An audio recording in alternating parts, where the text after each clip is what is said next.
Welcome back to ECE 442-542. Several announcements. Homework number 4 is due on Monday, and exam number 2 review session is due or will occur right after class on Monday in this same room. And if you have questions, go ahead and introduce those into the quiz that's set up for exam number 2 on D2L. And exam number 2 is a week from today. Hopefully that comes as no surprise to you. You might check the solutions to homework number 3. I was a little bit maybe careless in going through some of that material, but I want to make sure that it's clear that the distinction, we talked about it in one of the lectures, where the Z-transform expression looks the same, but depending on whether it's a causal sequence or when n is non-negative or when n is negative, it's a right-sided or left-sided, you will have a negative sign for the non-causal sequence inverse Z-transform. So that's the way it works out, and you might just make sure that that's clear. Yes. So if you have Z, for example, looking at the table, if you have Z over Z minus R, to go into the time domain depends on what your region of convergence is. Your region of convergence will tell you whether it's causal or anti-causal. If it's causal, then it's just what you're used to seeing, R to the n for n non-negative. But if your region of convergence is interior to your pole, or Z, the magnitude of Z is less than R, it's anti-causal, then you have a minus. You get a sign negation when you go back into the time domain. And I'm trying to make sure that the notes are corrected. It's not consistent in the notes. We derived at one time and the minus sign was there. And then when I was just going in and showing the structure, a lot of times when I show the structure, I don't worry about that minus sign. So if you're just showing the structure, you just have a coefficient, and that minus sign is absorbed into that coefficient. We're not worrying about the minus sign. There are some extra lectures / videos available, and one of those is, and if you're paying attention, maybe this will help you with homework number 4, this lecture. You'll see that I'm highlighting many different problems or parts of problems on homework number 4. That's what's in red, occasionally sprinkled throughout. Hopefully, lecture 4.2 will help you work problem 1B on homework 4. Taking a state space in the continuous time case and doing a zero-order hold equivalent, that's covered in lecture 4.3 on D2L, and you're asked to do that in problem 2A on homework 4. So following that collection, there's actually a lecture 4.3A and a lecture 4.3B piece to that, but they're both combined less than a normal 75-minute class. And you guys know how to watch those efficiently anyway. You just speed it up. Okay, goals for today. I want to review the numerical integration techniques that we've covered: forward, backward, trapezoidal, bilinear, or tungsten. Those 3 words might get associated with the trapezoidal. We'll talk about homework help for problem 5. Hint, hint, there's another hint or hopefully help for homework problem set number 4. And this help is to try to clarify and save you time. We're going to go ahead and derive a numerical integration result for a state space system. And this is for scenario number 1, where we're trying to find a discrete equivalent using a numerical integration approach. Not what I just talked about in lecture 4.3, which is dealing with state space, but there it's for the zero-order hold equivalent, where you have a zero-order hold preceding your plant. In lecture 4.3, we have a plant preceded by a zero-order hold. Today, we're just sort of saying, oh, you have a state space representation of a filter or of a controller, and we're now trying to take that into a discrete time state space representation. We'll derive the formulas that allow that to happen for one of the numerical integration techniques, which is the backward technique. That one's a little more involved than the forward. The forward is like falling off of a log or falling off of a table, but I'm not supposed to fall off of a table today, and neither is the laptop that's sitting on the table. And the bilinear one is even a little bit more complicated than the backward, but I'll go through the middle one. It's just right Goldilocks way in terms of it's not too hard, not too easy. It's just about right. I don't know. Anyway, I was thinking about Goldie today. Then we'll summarize the state space formulas for those different. We'll give you the formulas, and I give you the answer in the back of the book on homework problem number 5 and homework set number 4. And then we'll get into the last concept or topic before exam number 2, and that's pole zero mapping, and that will help you work problem number 4 on homework problem set number 4. All right, hopefully you have your seatbelts fastened. Just as a reminder, discrete equivalence via numerical integration approaches, there's no hold preceding that system. It's just a controller or a filter. E of S gets mapped into Y of S, where E of S is the input, Y of S is the output for that particular subsystem, H of S. And we want to now convert H of S, a transfer function based on a continuous time system, into a transfer function H of Z that we can now think about or have relative to a discrete time system. And last time we derived these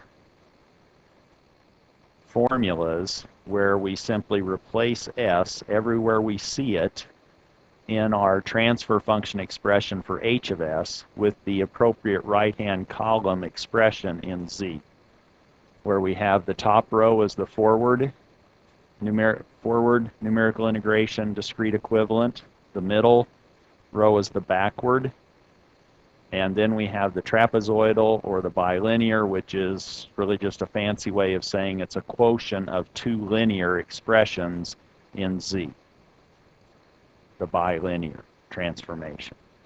And you can sort of think of the bilinear like averaging the forward and the backward. It's now this trapezoidal approximation of that little sliver that we were using before. Question?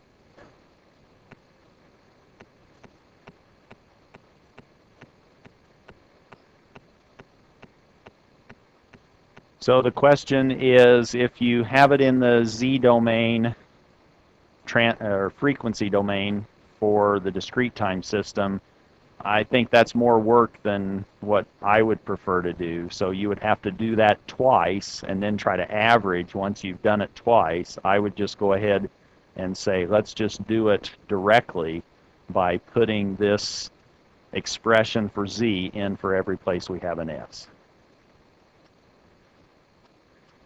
Oh, so do you want to average all three? No, I wouldn't be averaging all three. That's sort of like, oh, you like this food, you like this food, you like this food. Let's just stir them all together. You might not like what you get. Okay? You might have hot dogs and ice cream, and it may not go together very well. I know, it's pretty good, isn't it, if you have ice cream and hot dogs? Well, you're young, you can eat whatever you want. All right. So now what we want to do, that was for transfer functions. H of S to H of Z. Today what we want to do is apply one of those, the backward one, into a state space description and derive a state space description in the discrete time setting. We will start then with a continuous time state space. That's what this x dot equal ax plus be. Now e is my input. Think about it as the controller in a block diagram where the air is the input to your controller and the output of that controller is actually the input to the plant. Can I get any more confusing? That's why these labels look a little bit backwards. U now is my output, and I've put it in quotes. It's not meant to be confusing. Hopefully it's not. But U is the output. That's the output equation. And E is the input that's driving that set of dynamics in the continuous time case. And we want to figure out how do we get to or have that green double-headed arrow. We're now trying to find this capital Phi matrix, the capital gamma, H, and J based on A, B, C, and D, and T, capital T, our sampling period. We want to find, what's the functional relationship between A, B, C, D, and T and Phi? That's what we want to derive today for one of these numerical integration strategies, and we will work on the backward numerical integration strategy. This is busy. Hopefully you can copy this down. Well, if you're really quick, I guess you've already done that, but it will be available for you, obviously, in the notes if you want to work through that. So let's get started. What we're trying to do is go from A, B, C, D to Phi, gamma, H, J, a mixture of Greek and normal. Okay? So we want to find Phi, H, gamma, and J using the backward rule. And remember what our backward rule was. Everywhere we find an S, we replace it with z minus 1 over tz. So how do we find, or how do we obtain an S if we are starting with this black expression for our state space representation? How do we get an S into that? Laplace transform. Right now we're in the time domain and we have a derivative. If we Laplace transform this set of dynamics and just this linear relationship between the input, the state, and the output, we will now have an expression that might have an S in it if we Laplace transform. So if we Laplace transform that continuous time set of equations, and we're going to neglect initial conditions because who moved this table to where I'm now stumbling on it? I'm going to get the wrath of the front row if I stumble on that again. All right. Well, it didn't even move, the laptop. All right. It just broke my heel is all, and you're worried about your laptop, and I'm up here hobbling around. All right. Where were we? We're trying to stumble upon a solution to this problem. So we now have the Laplace transformed state space representation where the derivative of little x now becomes a multiplication by s times capital X of s. Everything else is just a linear expression. It's just a matrix which the Laplace transform operator slides right through. We now have a times capital X of s plus b times capital E of s, and now we're in the frequency domain for our state space representation. Now we want to use the backward rule, substitution, to try to get this into the frequency domain for discrete time systems. What's the backward rule substitution? and I just showed you earlier. What do we substitute in for s to obtain the backward rule strategy for numerical integration? The numerator is z minus 1. What's in the denominator? That's the forward rule, isn't it? The backward rule has one more piece, and that's the z in the denominator. We want to now plug this in everywhere we have an s multiplying, not in our argument of our vectors, just where we see an s that might be scaling one of our matrices, and we only have one such s, meaning we now can put this into the discrete time frequency domain by replacing that s that precedes capital X of s by just saying, oh, here's z minus 1 over tz times capital X of z equaling a x of z plus b e of z, and then our, well, the output equation is simply a linear relationship, so I'm not even going to write that down. But that's u of z is equal to c x of z plus d e of z. And you can now put that into a time domain expression, and maybe I will leave that for you to work through on your own for problem number 5 in homework set number 4.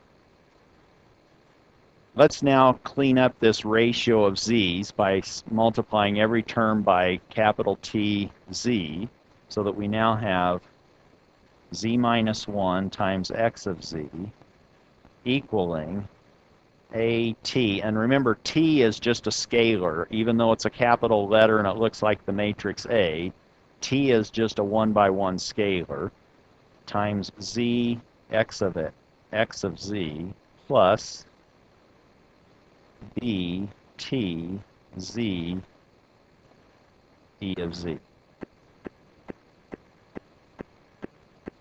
Everyone follow what I just did?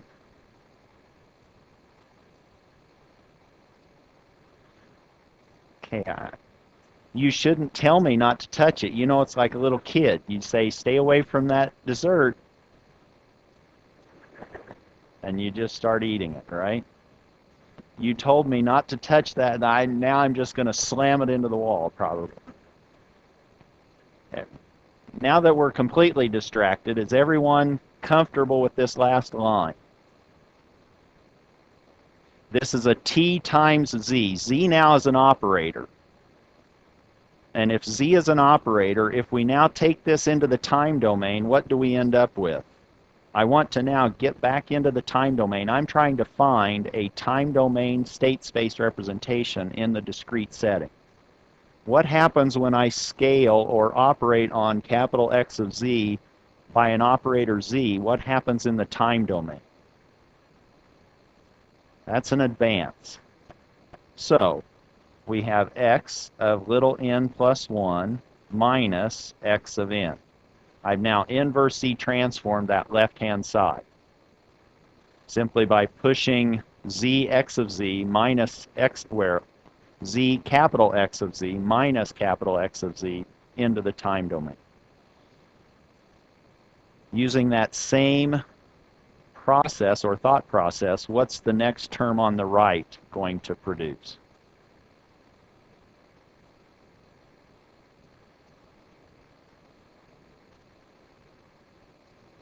I keep the A, that's just a constant matrix. The T is a constant scalar, and then I just map z, x of z, into the time domain, and I have x, little x of n plus 1. Plus b capital T e of n plus 1.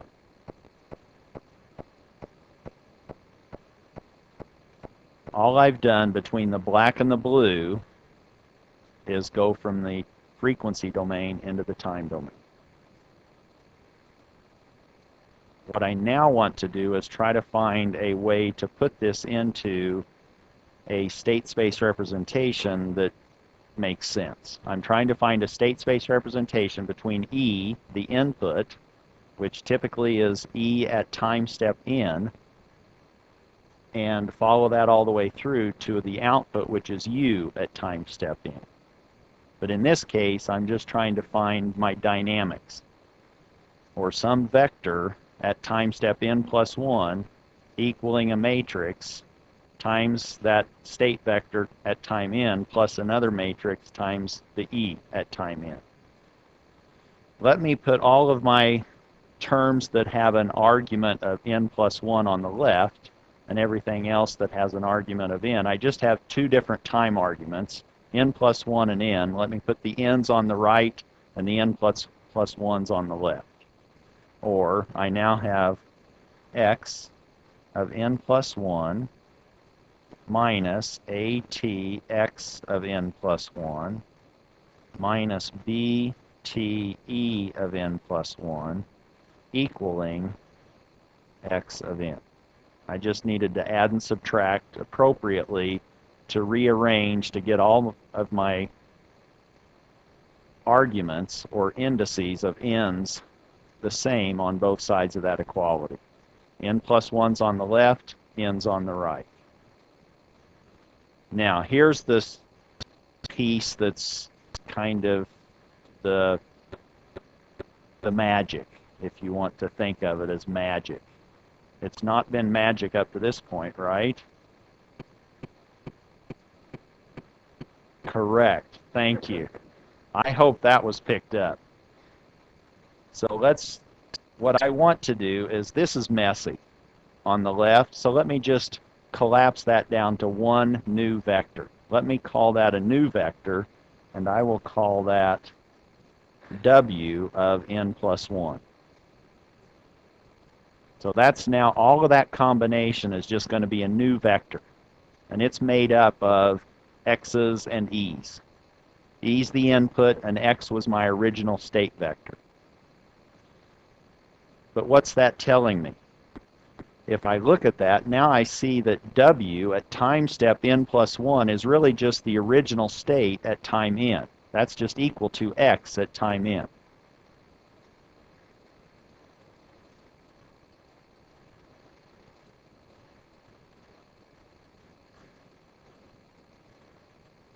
Right? I can kind of play fast and loose with laptops or state variables. Boy, I can get someone's attention. Now I know how to get someone's attention. Everybody needs to bring their laptop and set it on a desk, and then I can get everyone's attention any second of the lecture. So this we're going to use later.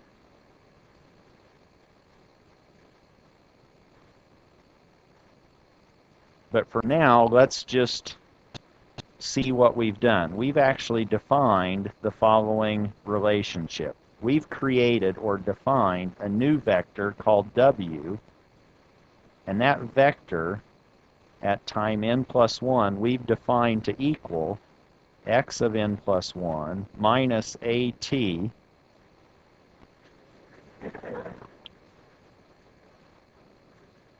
x of n plus 1 minus bt e of n plus 1. I'm getting quite a collection of laptops if you're watching this video. I may have to take a couple. There's 3. Okay, well, this is... All right, pay attention, class. Pay attention. Now I really got you distracted. But everything now is at the same index, time index, n plus 1. But this I just defined. I just defined w of n plus 1, and I can do that. What's now, here's the hard part. A and B are still matrices. They're exactly the same A and B that came in our continuous time system representation. We haven't changed that at all. And T is our sampling period. And how would you pick capital T? If you had to pick capital T, knowing what's on the board right now, how would you pick capital T?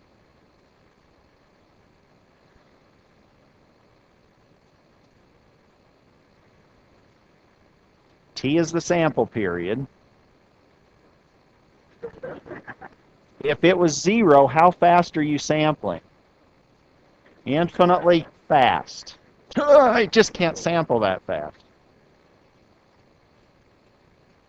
So I have to somehow sample a little slower than infinite. So what would you key off on now if somebody was interviewing you and they said, oh boy, I shouldn't eat before class. Now I've got something stuck in my throat. I have to down a laptop. If they give you A, B, and T, do you have enough to answer that question? What do you know about A? What does A tell you?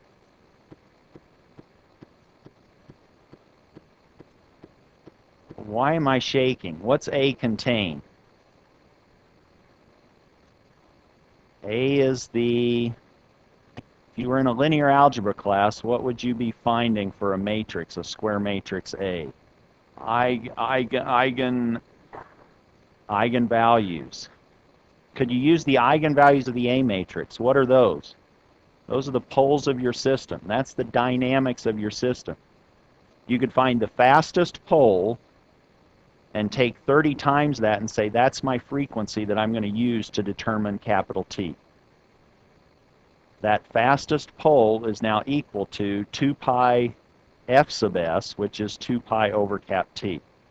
That's just an aside, but you could find a capital T based on these three items, A, B, and T. That's sort of an aside. But now, if I say,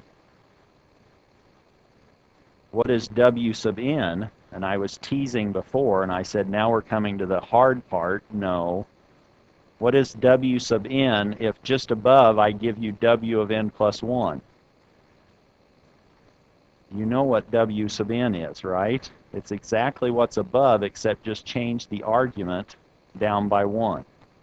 Meaning, W of n, this vector at time n, is x of n minus at x of n minus bt e of n.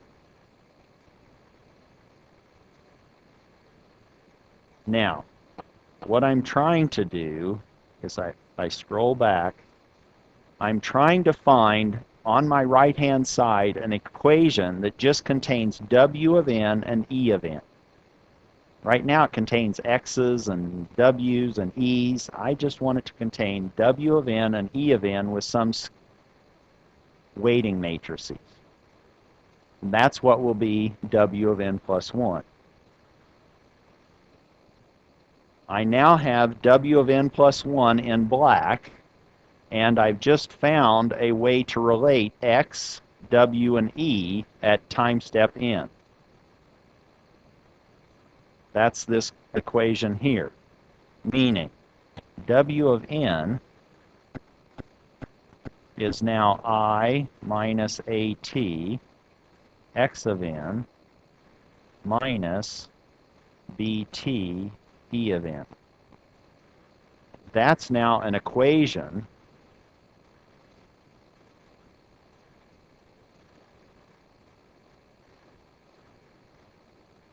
containing W of n, X of n, and E of n. And I want to find a way of writing X of n in terms of just W of n and E of n. And I can use this equation to do it.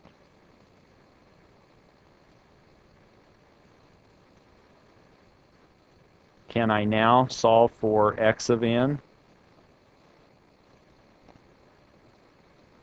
and put everything else on the other side? What if I pre-multiply on the left in that black equation by the quantity I minus AT inverted?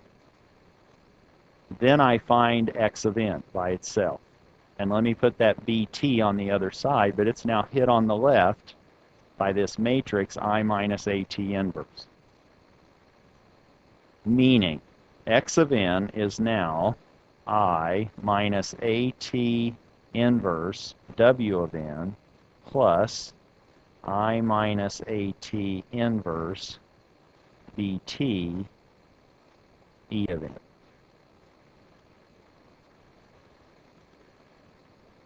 And this is what I needed.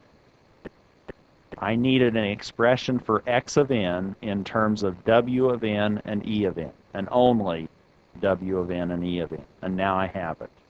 I now have a formula because from before I had this relationship. I had w of n plus 1 equaling x of n. Instead of writing x of n, I'm going to rewrite it as this right-hand side.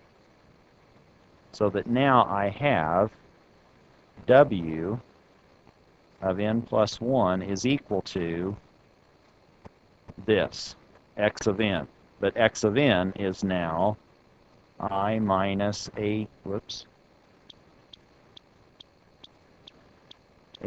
inverse w of n plus I minus AT inverse BT E of n. And now I have my matrices that I was looking for. I can simply call this matrix right here capital Phi. You give me an A and a T and a B and a C and a D, and I can give you a Phi. Give me an A. A. Give me a T.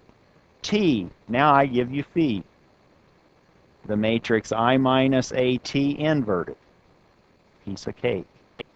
That's Phi. That's your discrete time state space representation matrix for this discrete equivalent. And what is this? That is my gamma.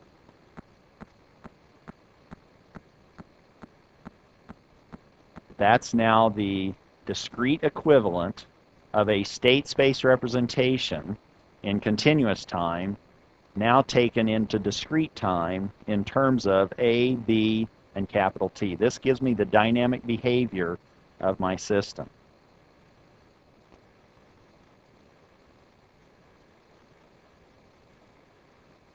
Which I can now summarize. Although all we did was the first two rows, the last two rows you will be able to do by just looking at the algebra. The algebraic equation for u as a function of w and e in your problem. We simply worked through that middle column. If somebody now gives you an A matrix, a B matrix, a C matrix, and a D matrix, you can find capital T, the sample period. We talked about that before, right? That's 30. You find that based on 30 times your fastest eigenvalue in A if you're not going to change the dynamic behavior or speed it up. You just sample 30 times faster than A. Then you have capital T. Now you can simply do this matrix algebra, and you have a gamma, a phi, an h, and a j.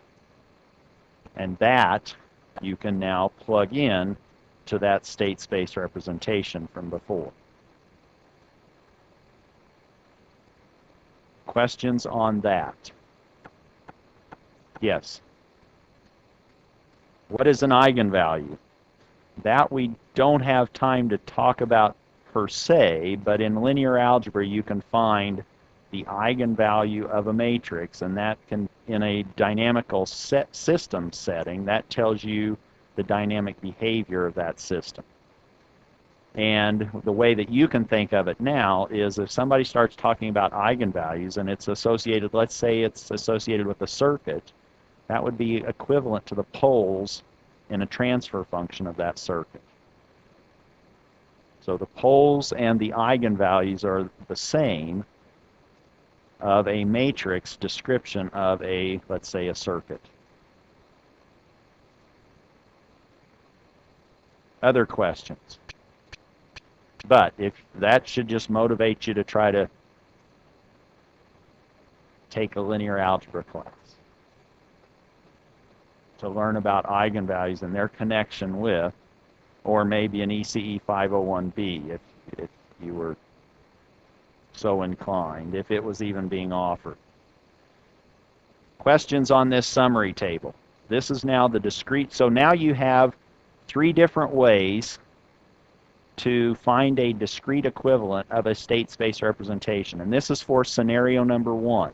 This is when you do not have a zero order hold preceding your system, your state space dynamics.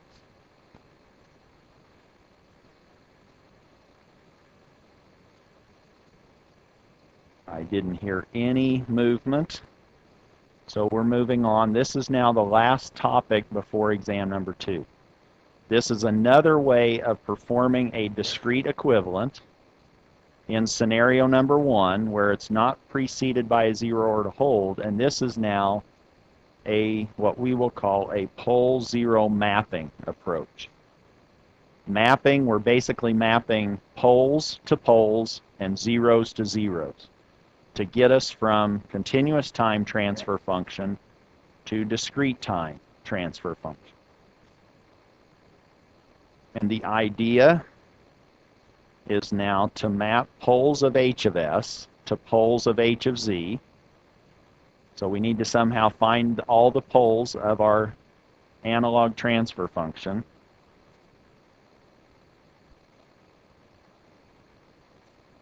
We find all of our zeros of h of s, if they exist, and we may have finite zeros and we may have infinite zeros, and we need to be able to distinguish between those.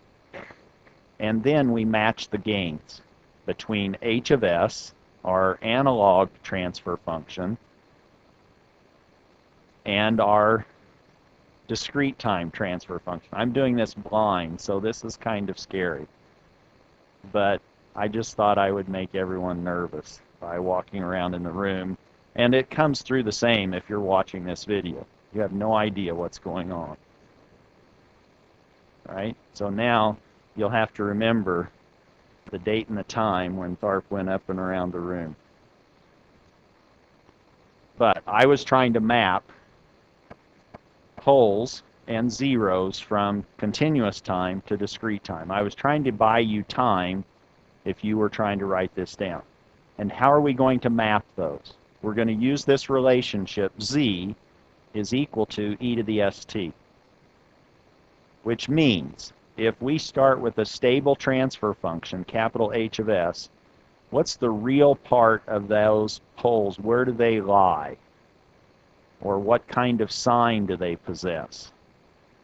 And this is not their astrological sign. This is either positive or negative sign on S. Hashtag LHP, right, left half plane.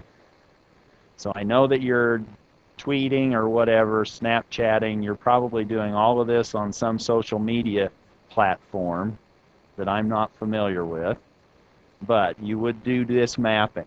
Z is equal, that wasn't that funny. Z is equal to e to the st. Is that clear? That's our idea. Yes.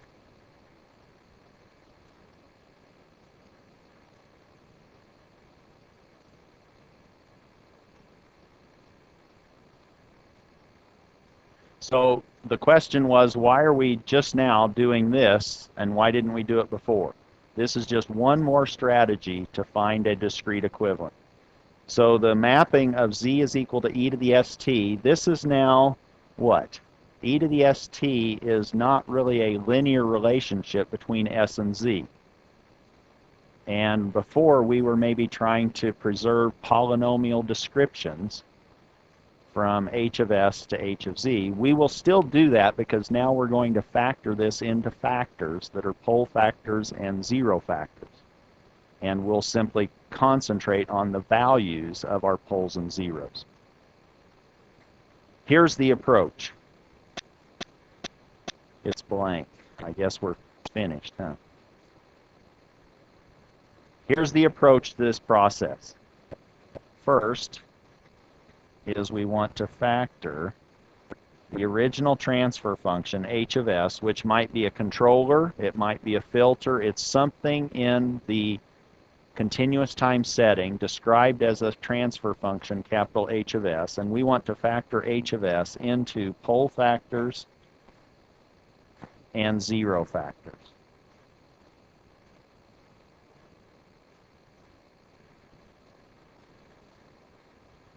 And you should be able to do that. That's now just factoring polynomials. You can now identify where your zeros are and your poles are and produce factors. The next step is to map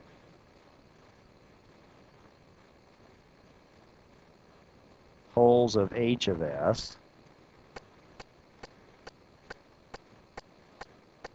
to z-plane poles using our matching relationship, which is to set z equal to e to the st.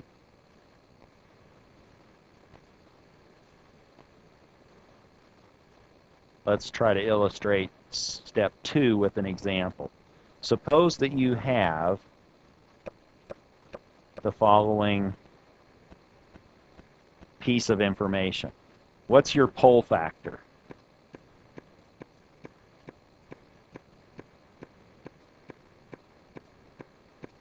Or if I now said, where is your pole?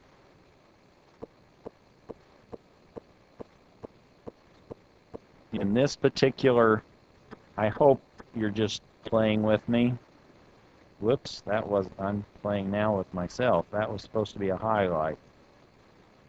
That's the pole factor.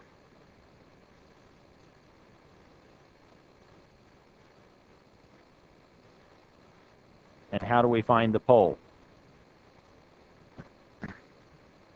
We just set the denominator, or each individual factors equal to 0 and solve for s. Or we now have s is equal to minus a. Our pole is at minus a, which is stable. Now, if we have a pole at s equal minus a, we now map that through this relationship. Z is equal to e to the st. And what does z now equal?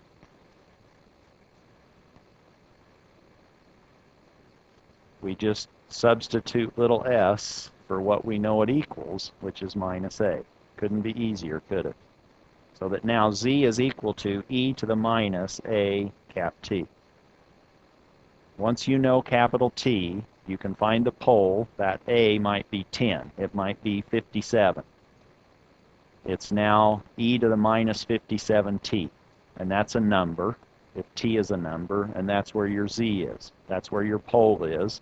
And now we create a pole factor in our discrete time transfer function. So we will now produce a factor or a factor that has a pole located at e to the minus at. So that means we need a factor of z minus e to the minus at. And just to make sure that it's clear that that's in the denominator, let me just say that's 1 over that. But this is a pole factor. That's where that minus 1. This is our denominator factor that results. That's step number 2 in this approach. Pretty easy. Step 3 is very similar, except now it deals with the finite zeros. We want to map the finite zeros, and now we are making a distinction between finite zeros and infinite zeros. Map finite zeros of our transfer function, capital H of S,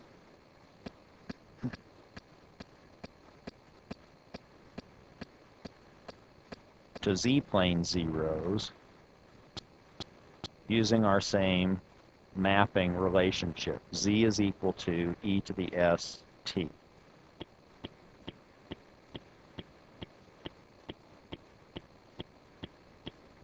So I'll try to remind you what the distinction between finite zeros and infinite zeros, but now finite zeros will be finite values of s that cause your transfer function to equal 0.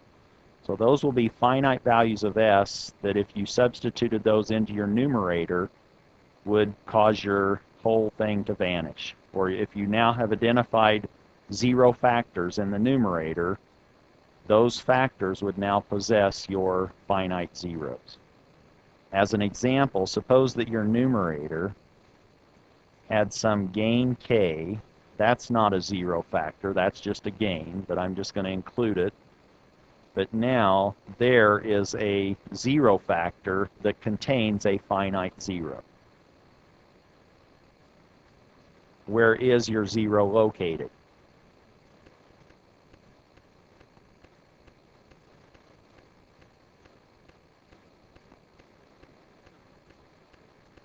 Negative b. It's the value of s that causes that numerator to vanish. And if you had a higher order numerator, you might have many different b's. A b1, a b2. If you had an s plus b1, a quantity s plus b2, now you have 2 finite zeros, minus b1 and minus b2. Now, how does this get mapped into the discrete time 0 factors?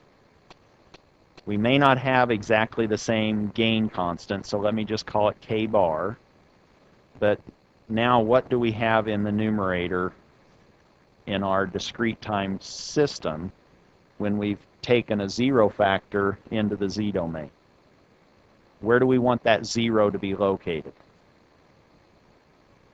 Using that formula, e to the st, we need to replace s with whatever that value of 0 was, and that gives us the location in the z-plane of our 0. And if that's the case, then we now have this z minus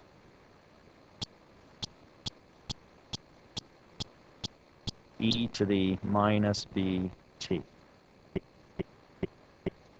So that now that factor vanishes when z is equal to e to the minus bt, and that's what we want.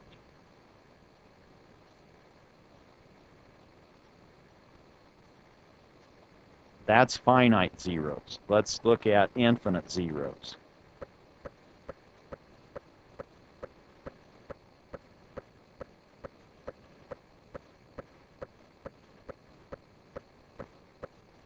Infinite zeros of capital H of s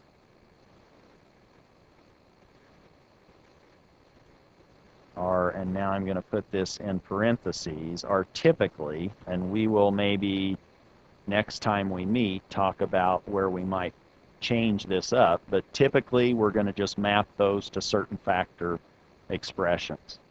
Infinite zeros of capital H of s are typically mapped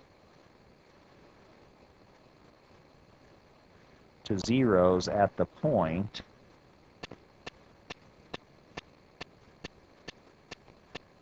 z equal minus 1.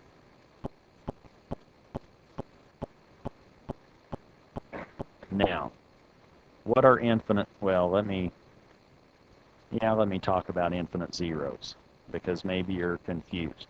If I now said h of s is equal to 1 over s plus a, does that transfer function have any finite zeros? Are there any finite values of s that cause h of s to equal 0? There are no finite zeros. Are there infinite zeros? Meaning, are there infinite values of s that cause h of s to vanish? Can you find an infinite value of s, and that's just s being big, that causes h to go to 0? Yeah. Now, how many infinite zeros do you have here?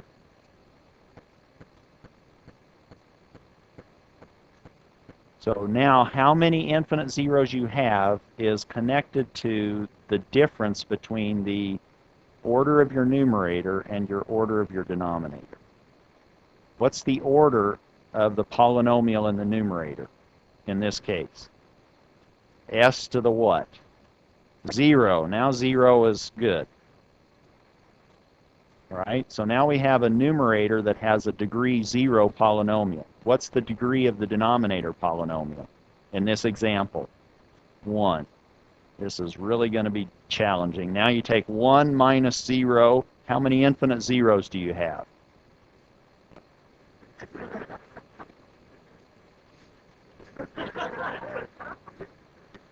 You have 1 minus 0. You have 1 infinite 0, right? Not 14. See the hand? And that's the index finger. 1. So now, what if we had the following? What if we had that? How many infinite, do we have any finite zeros? How many infinite zeros do you have? Now you could have 2 different s's going off to infinity that cause that to vanish. What if I had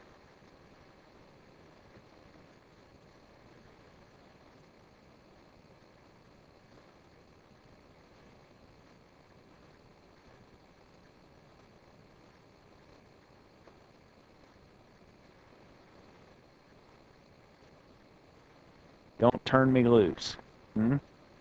How many finite zeros do you have?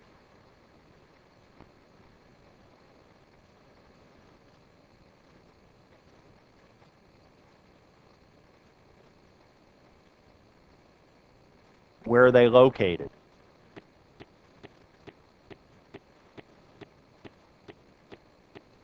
How many infinite zeros do you have?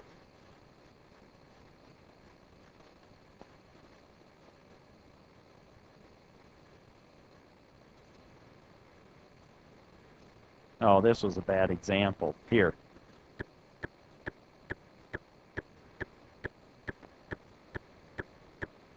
Right? So now you count A, C, D, E, F, or G. Oh, F is in the numerator. And B and F. And you take their difference. You have 5 minus 2. So now we have this 3 infinite zeros. I wanted to change that so it didn't look like we always had the same number of infinite zeros as we might have finite zeros. Do you see the way of determining the number of infinite zeros that you have in your possession? Now, why are we mapping to this point z equal minus 1? Now, this is this relationship between what happens in the z-plane and what happens in the s-plane. If we were looking at a frequency response in the s-plane, where would we be living? If we're talking about a frequency response, where are we in the s-plane? In the s-plane, if I said here we have a frequency response, here's real s, here's imaginary s, and I'm interested in the frequency response. Where am I walking, or where do I live in the s-plane?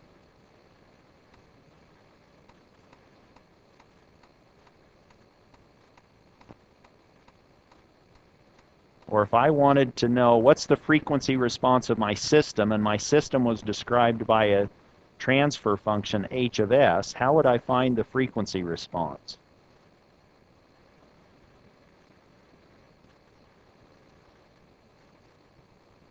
You would be living on or evaluating everything on that imaginary axis. That's supposed to be a straight line. That's the j omega axis. That's the imaginary axis. And where would infinity be in that case? J infinity. In the z-plane, where does the imaginary axis map? Where does 0 map in the z-plane? Here is 0 in the s-plane. Where does that map in the z-plane? Using our mapping, z is equal to e to the st. Doesn't it map right there? Now, if I'm walking up the imaginary axis, what's happening? Now I'm using s equal to j omega in the z-plane. Now, z is equal to j omega t. Where is that? Where does that belong? Where is E? So now the frequency response here is determined by e to the st with s equal to j omega. Now it's e to the j omega t. Where's e to, what's the magnitude of e to the j omega t?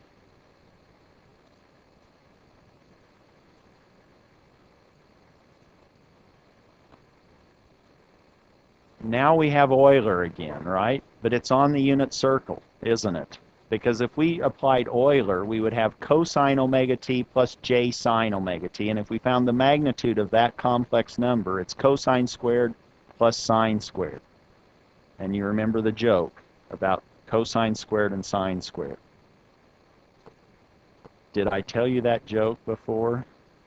Oh, after class, we'll talk about the joke for sine squared and cosine squared. And I apologize if you're playing along at home. You'll just have to look it up and see if there's anything about a joke for sine squared and cosine squared.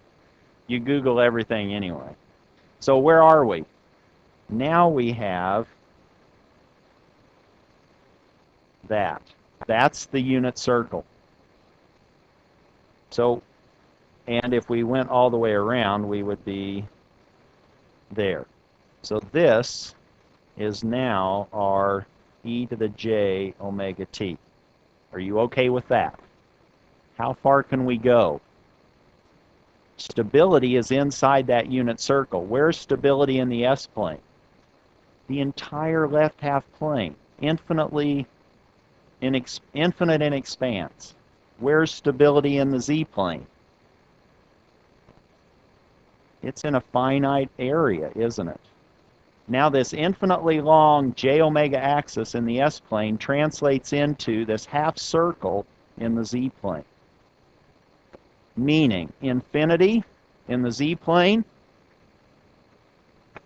we just have to go to -1, right? You didn't like my animation? Do it again.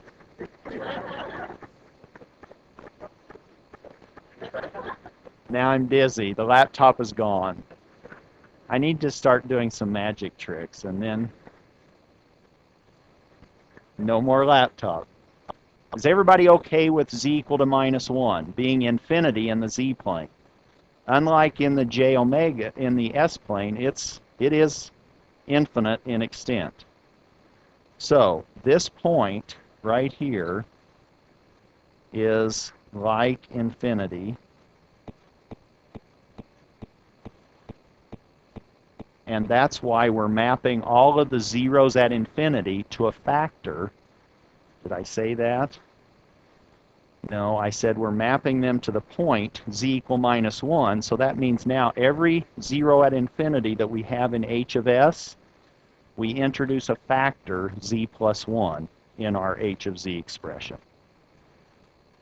So if we had two zeros at infinity, we would have two factors. We would have z plus 1 quantity squared. Meaning, let me just write down, so we're using z is equal to e to the st.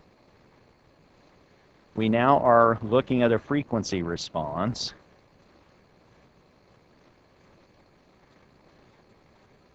Which says s is now equal to j omega. That now says that z is equal to e to the j omega t. And I could think of that as a complex number. It has a magnitude, e to the j omega t, at an angle of e to the j omega t. What's the magnitude of e to the j omega t? 1. What's the angle of e to the j omega t? Omega t. So wherever we are on that axis, or I'm sorry, on that unit circle is determined by omega t, but now we want to find ourselves at infinity, and the furthest we can get in a frequency response sense is -1 in the z-plane.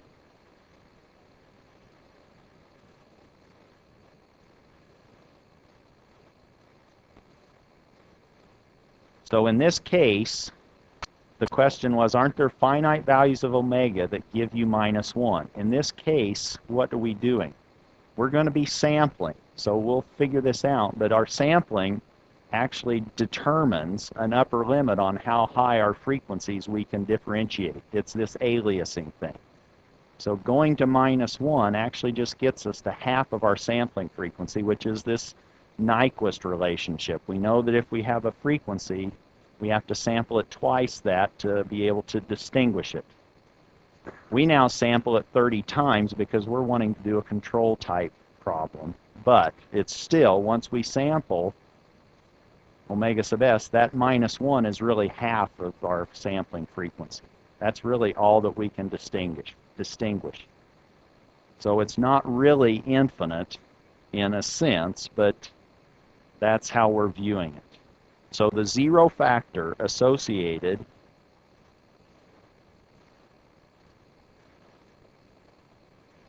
with z equal to -1 is z plus 1. If we return to our example, we now, let's say, have 1 over s plus a.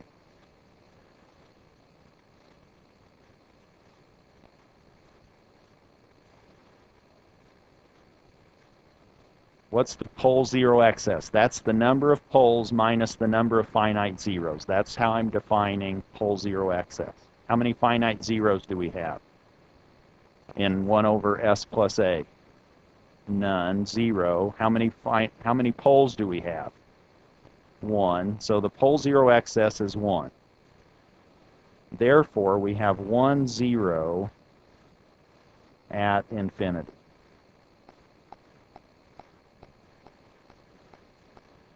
That means when we're doing a discrete equivalent using this pole zero mapping approach, we are going to have one factor in our numerator, and that one factor will be z plus 1.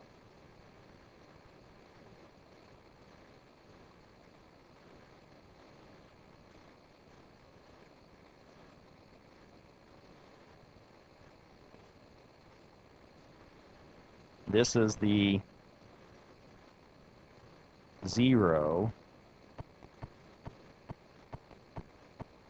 for this infinite 0, and that leads to this factor z plus 1. We're just agreeing that's where we want our infinite zeros to be located, at z equal to -1, and that factor will produce zeros at that location.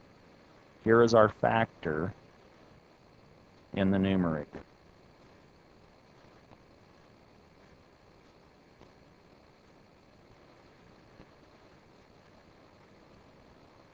So, what does that give rise to? Now, we would have an h of z that is some k bar z plus 1 over the pole factor associated with the pole of s that was the factor s plus a. So we had a pole at s equal to -a. We now have this pole factor z minus e to the minus at.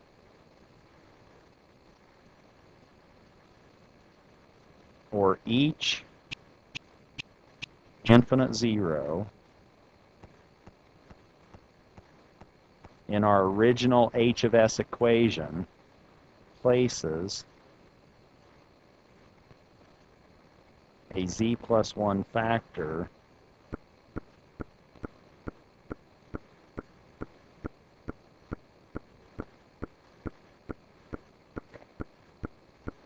in the numerator of h of z. Meaning, if we had 2 infinite zeros, that z plus 1 factor would be squared. If we had 3 infinite zeros, then we would have this z plus 1 factor with a cube. We would have 3 such factors. That's step number 4, how to deal with infinite zeros. And is everyone clear about infinite zeros now? The last thing that we need to do is match the gains in our discrete equivalent from going from h of s to h of z. So now we adjust the gain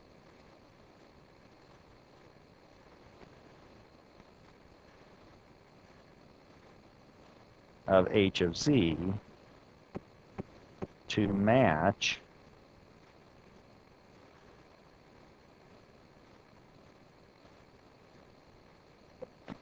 the gain of h of s. And we're doing this for a generic h of s. H of S is a generic, let's say, filter. What kinds of filters do you have or think of? I'm going to have to filter this audio out so that we don't have these water bottles falling all over. What kind of filters can you tell me exist out there in the real world? What types? Low pass, high pass, band pass, band reject, right? We have a lot of different filters, and they all have different, maybe important gains. If I said, oh, if I have a low pass filter,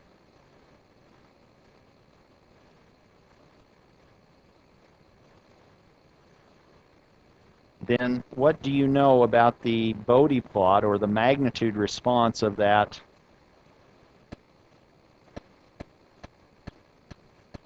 filter? What's it look like if it's low pass? It probably does something like this generically.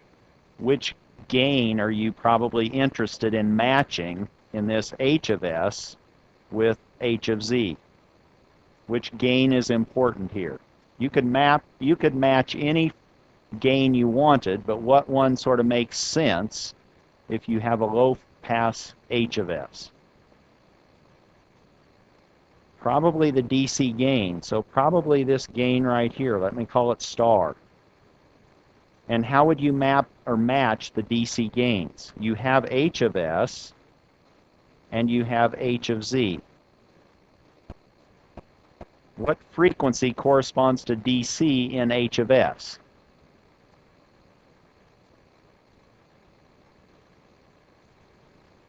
You evaluate H of S at DC. How do you do that? What do you put in for S? 0. I'm going to have to quit asking questions that always end in an answer of 0. It's 0. All right, so what's DC in H of Z? What's the DC point in the Z plane? 1, Z equal 1. So now we have an equation or a transfer function that has polynomials of S. We set the S's to 0 and we find the DC gain. We have a transfer function H of Z that has Z's in it. We set all the Z's to 1 and our gain is sitting there and we just solve for that gain. What if we had a high pass H of S? Again, I said we're doing this generically, so we don't know necessarily what we will have in terms of the characteristic of H of S. What does a high pass characteristic look like for H of J omega? The magnitude of that.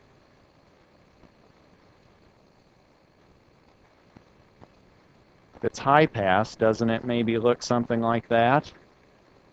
And what frequencies would we, and that's supposed to be flat, possible, most likely, more than likely. What frequencies would we be interested in here? The one out here at infinity. Let's call that 2 stars. You probably wouldn't go see this low pass movie or high pass since they only have 1 star and 2 stars, but you're going to go see them on the exam, so make sure and pay attention even if they have a 2-star rating or a 1-star rating. How do we do this? What's H of S?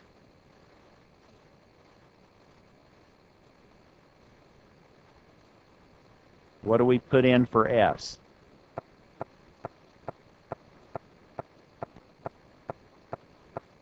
We let S approach infinity, don't we? What would a high-pass filter look like? Well, it might look like S over S plus 10.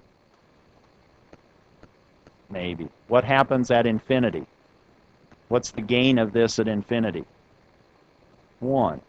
Infinity over infinity. Gain is 1.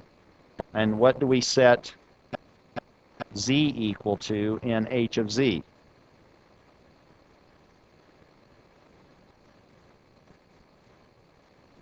minus 1.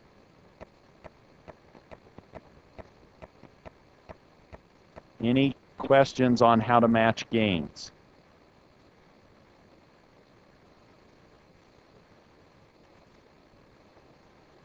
Those are the two extremes that are the easiest. The others would require a lot more algebra. If we were in a bandpass, now we're evaluating at some frequency, that's kind of ugly.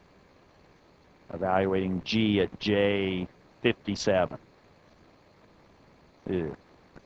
And then we would have to find that equivalent location in H of Z. But you could do it. Let's not. Let's look at an example. This is the example we've been following along. What does it look like? Well, now you just start answering some questions, some self-questions, some questions you're asking yourself. What's the DC gain of this H of S? Oh, first off, is this low pass, high pass? What kind of behavior is this?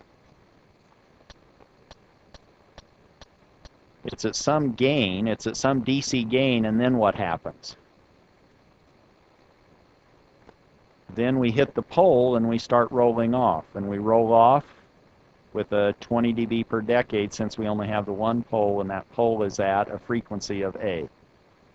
But our DC gain is now going to be found by evaluating H of S at DC, which is S equal to 0. This is now 1 over 0 plus A, or our DC gain is 1 over A. That's H of 0. What's H of Z? Can you tell me what that is now by just remembering tonight's lecture? How many finite zeros do we have? We have no finite zeros in 1 over S plus A, do we?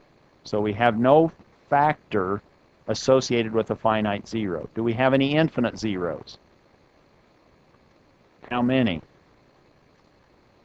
1, not 0. We have 1. And what does that correspond to in H of Z?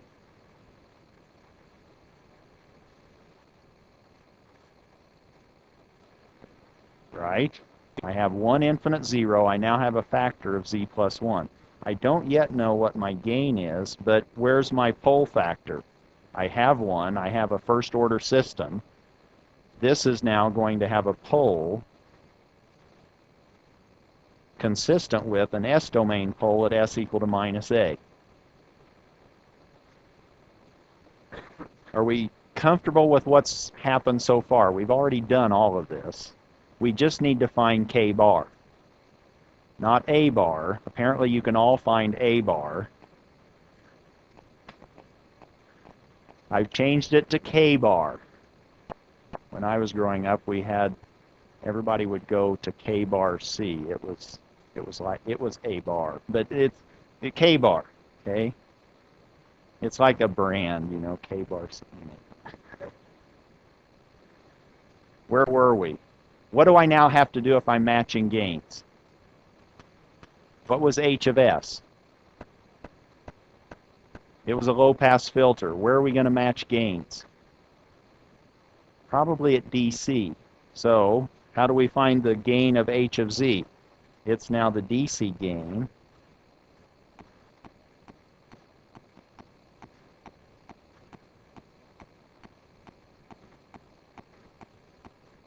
Now we have K bar 1 plus 1 over 1 minus e to the minus AT. Right? So that we now have this is 2 K bar over 1 minus e to the minus AT. And we set that equal to the DC gain of H of S, which was 1 over A. So we now have 1 over A is equal to the DC gain of our H of Z, which was 2 K bar over 1 minus e to the minus AT. And we now use that A is a given. K bar is the only unknown. We solve for K bar. K bar is now 1 minus e to the minus at. That's just a number. And so is 2 over a. So that our discrete equivalent for that low-pass filter, 1 over s plus a, when we map it to h of z, is now the gain, k bar, which is 1 minus e to the minus at over 2a times the factor due to the infinite zero and the first order pole factor. That's now my discrete equivalent. What's the DC gain of h of z? Can you see if I plug in z equal to 1, I get 2's canceling, and I get that mess 1 minus e to the minus at. Those factors cancel, and I'm left with 1 over a, the same gain as what we had for h of s. We'll pick up somewhere close to this on Monday, but don't forget, homework number 4 is due Monday. We have a review session Monday after Monday's lecture, and our next exam is a week from today.